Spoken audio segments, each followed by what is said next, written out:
Hello everybody, this is Amanda Cooper with Cola Daily, and in the studio with me today we have none other than Mr. Barry Walker. He is the mayor of the town of Irmo. Thank you so much for taking the time to come and talk to us today. Thank you for having me. So, I'll be honest with you. I used to live in Columbia. I graduated from Airport High School. I'm from West Columbia.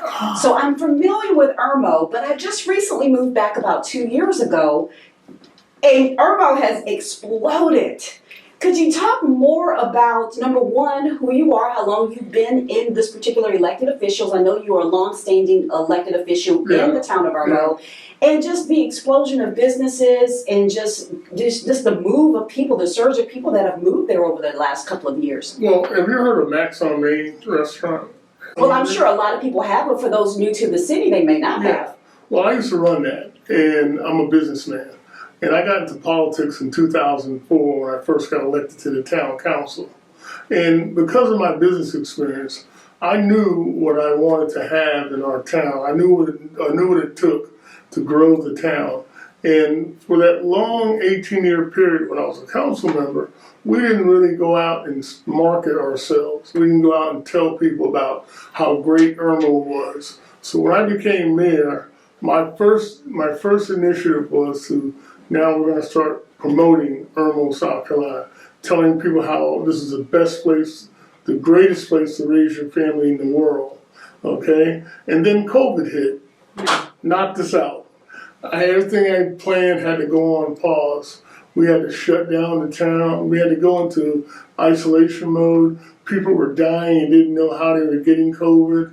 It was a rough period. That was my first 3 years as a mayor of Irmo, or the first 2 years as a mayor of Irmo.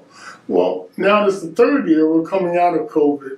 We have the new normal, if you will, and people are buying into my original vision, which was promoting the town, doing things to make our town shine, and being able to tell people, hey, when you come to Irmo, it's not only the orchestra once a year, but you have other events that we do all during the year.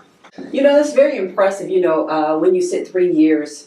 The pandemic was it seems like it was yesterday, but a lot of people have forgotten the impact that it had because we're in a new normal now. Yeah. And I can imagine what was going on in your mind as a newly elected mayor, and then bam, you're faced with these obstacles. It's almost as if those, all of the experience that you had to just surge up and run a business in a sense to keep it afloat, because I'm sure nobody knew what to do at that point. Well, exactly. I mean, I knew when I had my restaurant, I knew what it took to run my restaurant. If I didn't open my doors, if I didn't have customers coming in, I don't make any money that day, and then eventually I go out of business.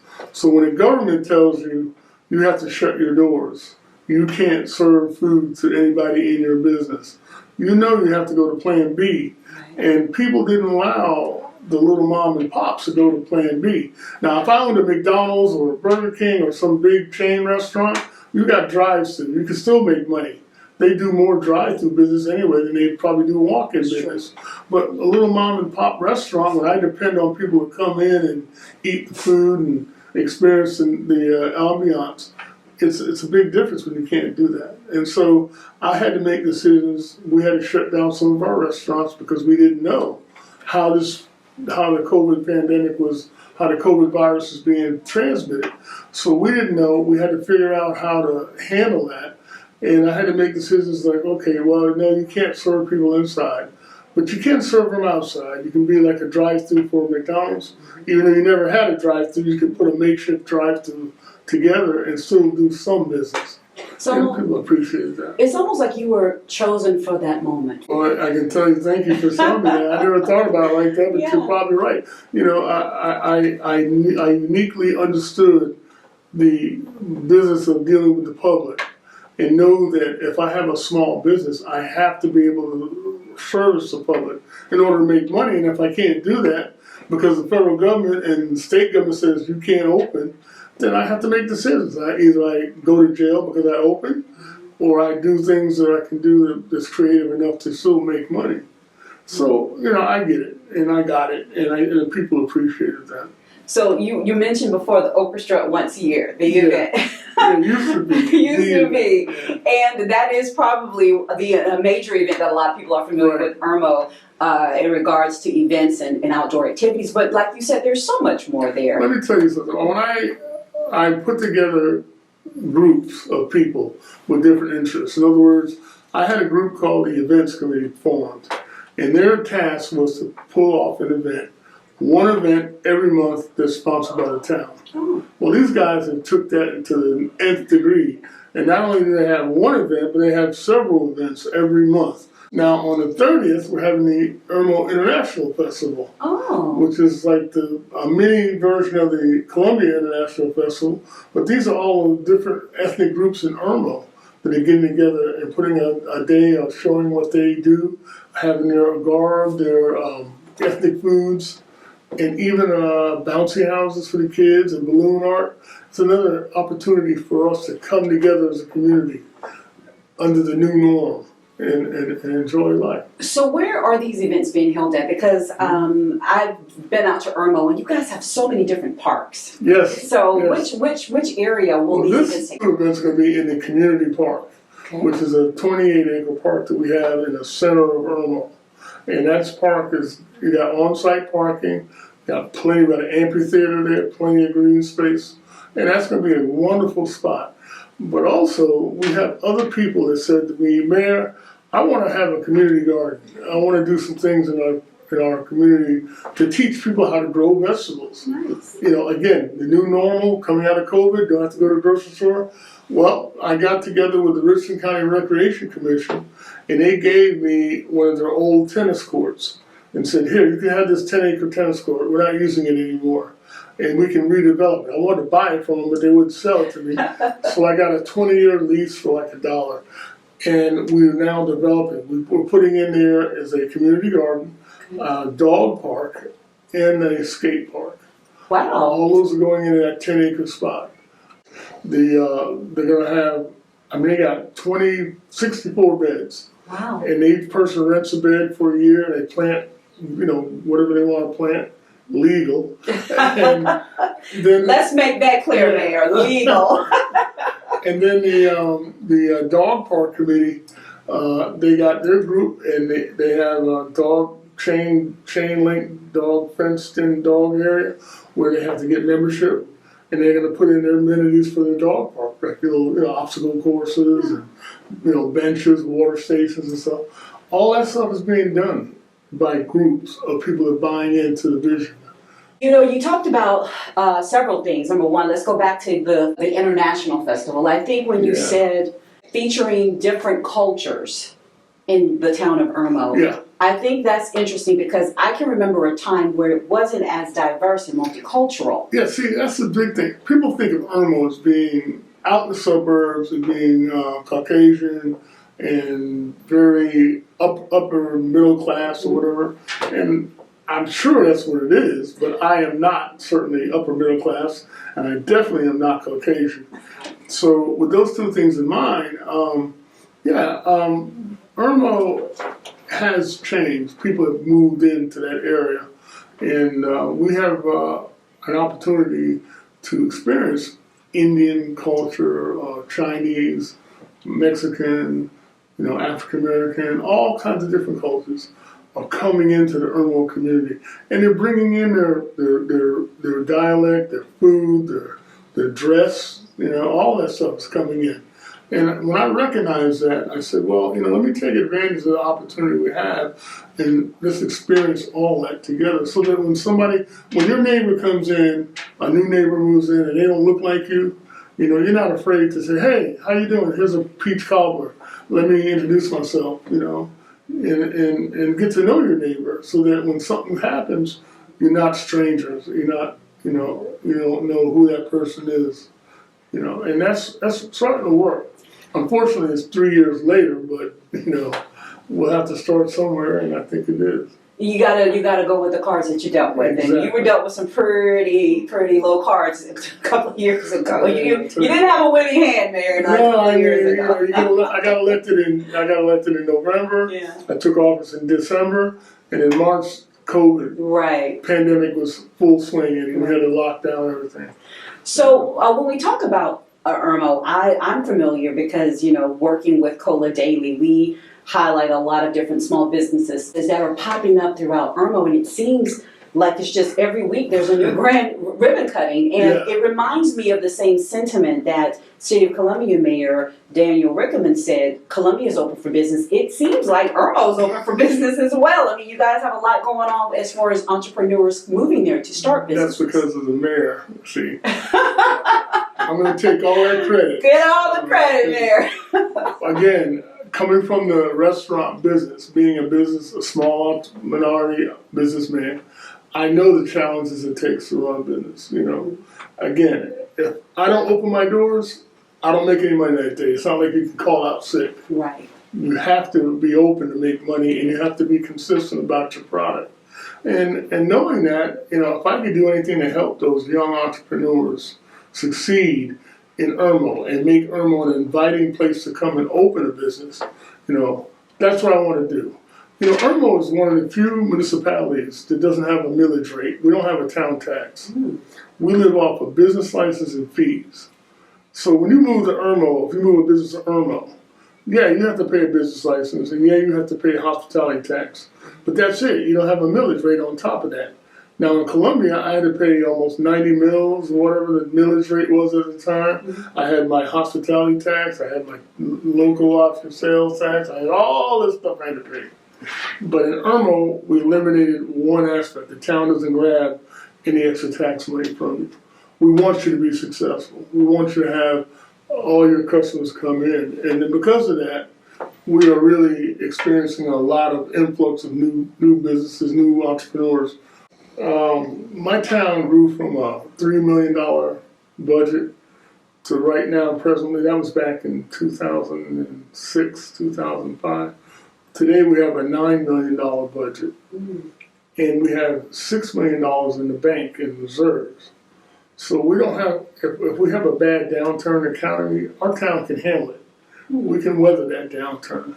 You're recession proof is what you're kind of saying. Well, that's what I'm saying, but not, I don't want to tout it too bad because then I get tested and have to use it. Right. We are we're very cautious and very frugal about how we spend our money because we don't have a millage rate to just be able to collect more tax revenue. We don't have water and sewer.